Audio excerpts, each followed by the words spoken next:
What is a state? Good morning, by the way. I'm not talking about programming state. I'm talking about a state. The state is a corporation, and apparently a relatively recent one. In the last 200 or 300 years. Something that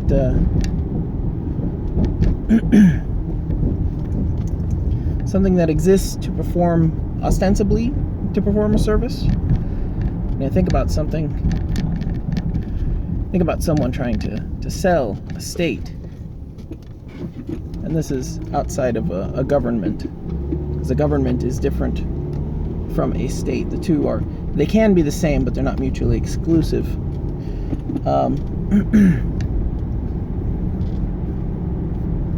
You think that, like, if someone were walking up and saying, "Hey, I've got something to sell you," it's called a state. It's like, what does this state provide? Well, it provides security and protection in the form of police organizations. And I've mentioned before, police organizations are the police are a feature of social cohesion to an extent. No, I think it's a requirement. Yeah, because the police force is necessarily something that is smaller than the body that it's governing. Obviously, it's like, guards in a prison. That's not metaphorical. I just mean, if the prisoners did nothing but riot, the guards would be overwhelmed. But the prisoners don't do that. There's some level of civility, of control, of back and forth, tit for tat.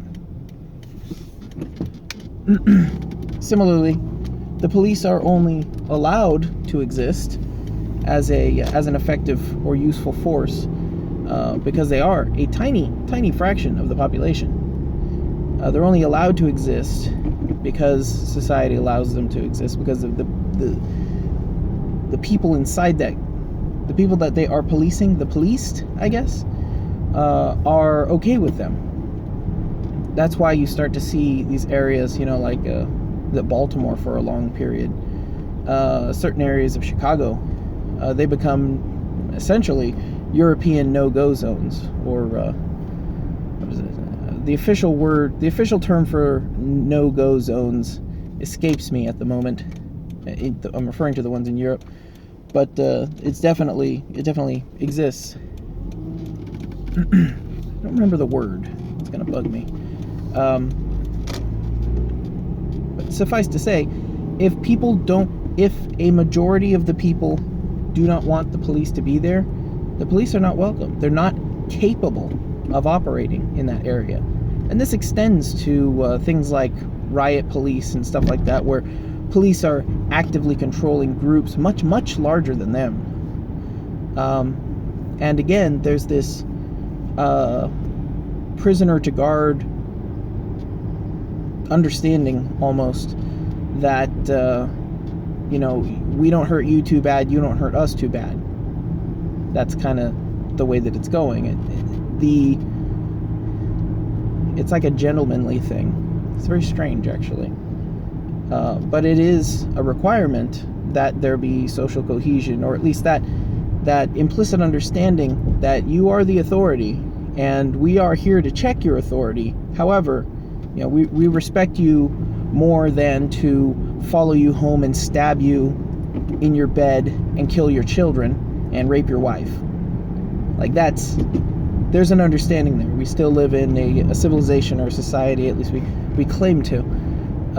There is some level of agreement that is there. And I guess you could call it a social contract of sorts. I don't know. That wording that phrase is a bit hazy. But the point being that it's a voluntary thing, and this is something that's rather interesting about the state, or even about countries. Is they're not physical entities. They're logical. Country is land, actually, I should say. a state or a government, or it's the corporation, or the incorporation, even like a city, something like that, that's incorporated. But these are logical things. They're not physical things.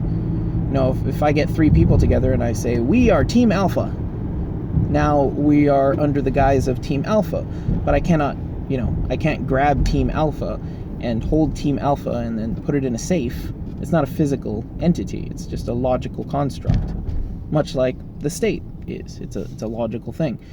And I've talked about this with baseball before. Baseball exists wherever the rules of baseball are observed. When the rules stop being observed, baseball stops existing. Baseball exists at the behest of the participants, which is probably a good way of putting it. Back to the original statement. If someone were to walk up to you and say, hey, I'm offering, I have stuff for sale.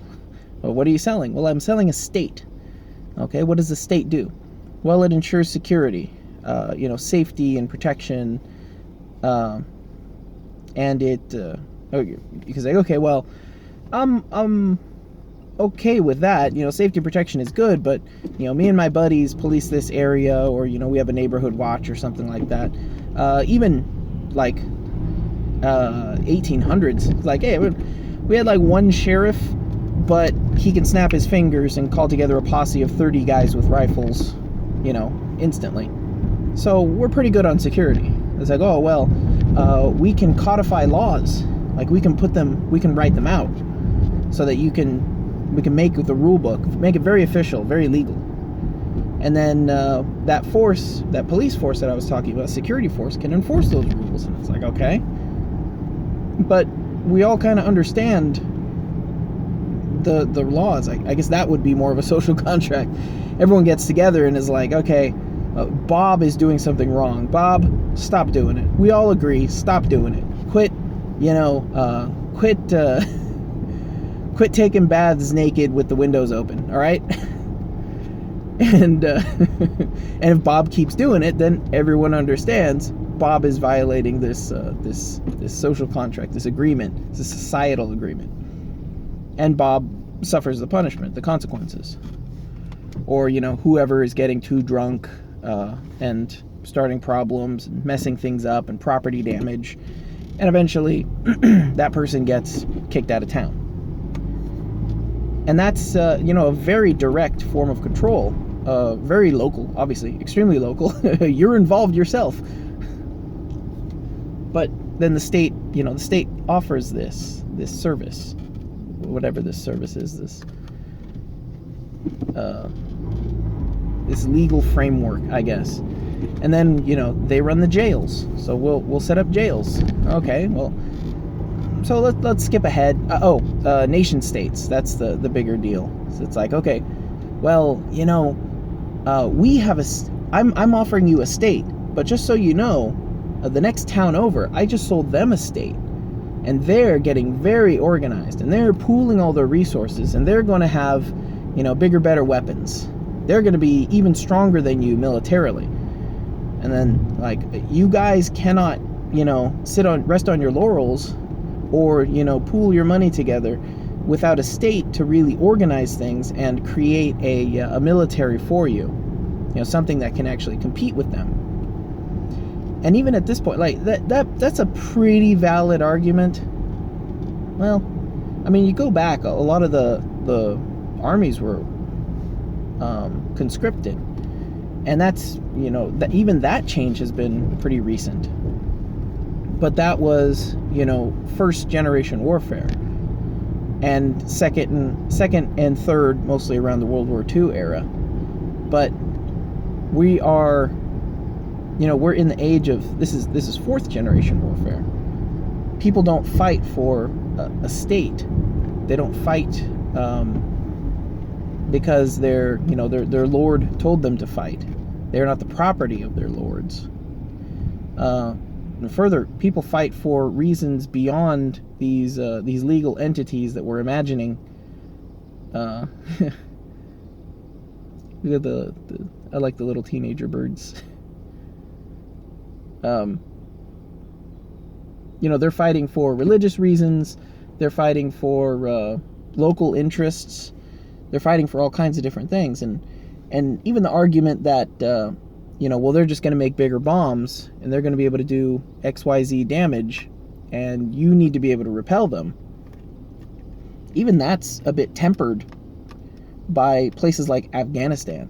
Completely uncontrolled. They've got local, little fiefdoms and what are they called? Small, warlords, and they're just repelling invaders, and that's just all they're doing. And they don't have, vast resources of tanks or legions of armies. They don't have those things, but they're still able. They're not having a great time, but they've still pretty successfully held off. Well, they've definitely repelled the Russians, and they're in the process of, we're talking about, like, goat herders, man. This is like, from an American perspective, you're like, oh, these nobodies. Ha! We're the greatest military in the history of the whatever, and we've been there for like 20 years or something now? I don't even know. Especially on and off in that whole region. It's ridiculous. And states are made for fighting other states. So the question becomes, what do you have if you don't have a state? And I guess you get Afghanistan, where other state entities will fight over those resources. But the question is, that dude is still wandering around selling a state. And if he stopped selling a state and no one had states, everyone would be more or less on, the independent people. Those who organize are always going to be able to conquer those that fail to organize will be conquered by those that do organize. And that's why anarcho-capitalism doesn't work. It's the other end of the, the horseshoe theory? I know that's a little controversial, but it's the other end of the horseshoe for socialism. It's like, oh, well, true socialism and, ideal utopia.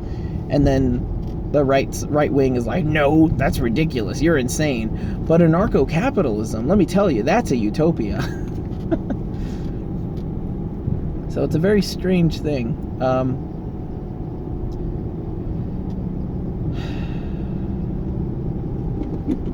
The other thing is, once the state does exist, it exists as an entity that it exists to maintain its existence. Once and that's not natural selection, natural order, I guess, survival instinct. Whenever something exists, it wants to maintain its existence. That's a nice little ground squirrel there. It seeks to maintain its existence, which is completely understandable. From a natural perspective, but from a legal one, maybe not.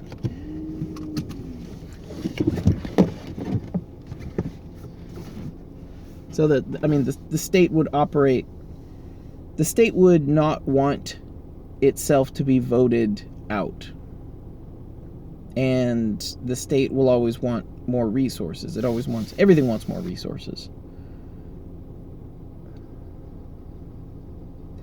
But it exists to it exists to deliver, XYZ services, ostensibly. And it'll always expand those services. Because then the more its services are expanded, the more needed it is. And the more resources it gets. There is no point at which a state would say, well, we're done. We finished it. Mission accomplished. We're going to close up our shop and enjoy all the taxes back. I don't know. It's just interesting to think about.